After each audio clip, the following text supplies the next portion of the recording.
Ladies and gentlemen, welcome back to Punishing Dumbass Openings with me, Hunty. 5-minute blitz game. Opponents rated 1446 at the start of the game. We have e4 and then St. George defence. Now this is not great. I mean, black is already foregoing any claim over the centre.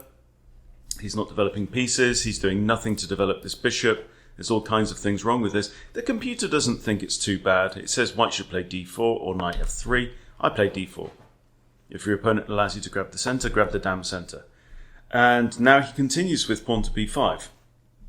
Again, the engine still slightly favours white, but not more than half a pawn. Okay, I develop my king's knight. I'm thinking, why not just plough on? Let's get the king castled and then try and cause some trouble. Okay, we have pawn to e6. Again, it's still just half a pawn. But black here is making a lot of pawn moves. At least now he can get one of his bishops out on the board. This one might fianchetto there on b7. We shall see. What should we do? We develop. Right, we prepare to castle. We already have the centre. Let's get the king safe, and then we're just going to throw everything, including the kitchen sink at black's king. We have the fianchetto. This is fine. I'm defending this pawn, right? What's nothing better to do? Computer actually says here bishop e3 is slightly more accurate by a 50th of a pawn to castles, but I castle. And now we have h6. So what is going on here? Okay, I just continue with development. I'm happy if this knight gets kicked. It can come around here or here. So this is all good.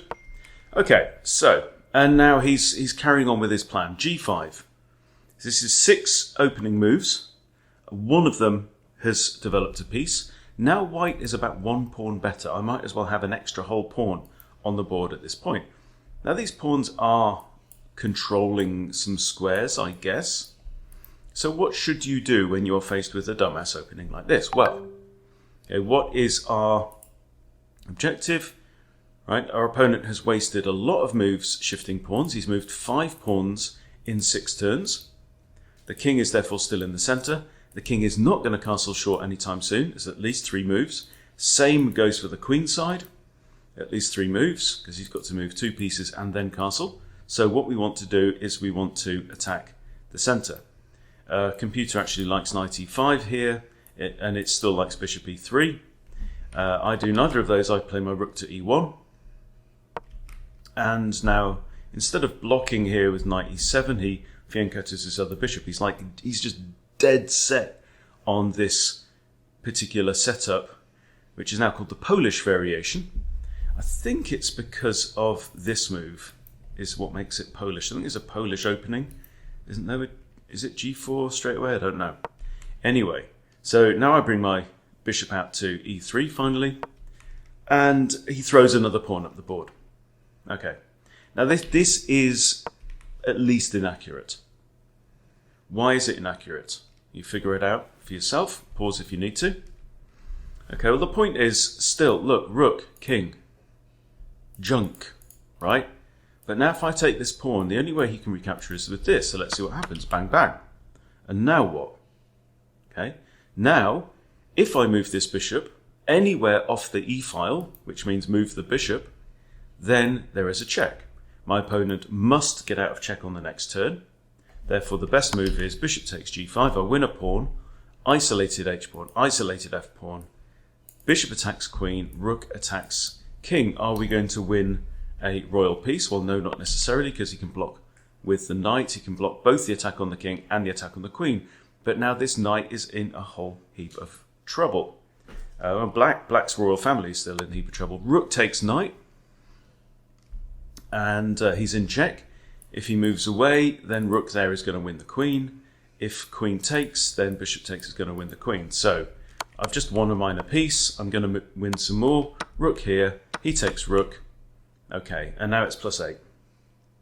Computer here actually favours knight h4. I grab the free pawn. He centres his rook on the open file. Not a bad idea. Queen d2. And now he trades off. This is generally not advisable when you're down in material, and he is down 6 points of material at this point. He develops his knight, connects his rooks. So now he's starting to play principled. Right? So here, the rooks are facing off. Yes, I do have an overwhelm on this pawn. He decides to trade rooks first, puts his rook there, still doesn't grab the free pawn. I come in and hit the rook and the pawn on c7, and now he decides to trade. And here, very, very key point, right? If I just grab the rook, what's going to happen? Well, he's going to take on f3 with a royal fork. Okay, so I see that. And then I also see that if I do something to defend that, then he... hang on, what was it? What was I thinking? I was thinking of moving my queen, but there's also another issue.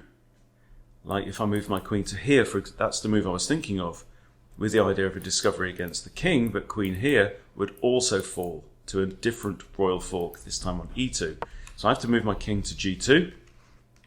I'm still +5 materials, I'm still absolutely winning, but it came with a fork on my bishop. So really good move there, but too little too late. I grabbed the rook, and now I've got a queen against a couple of minor pieces and some rather fragmented pawns.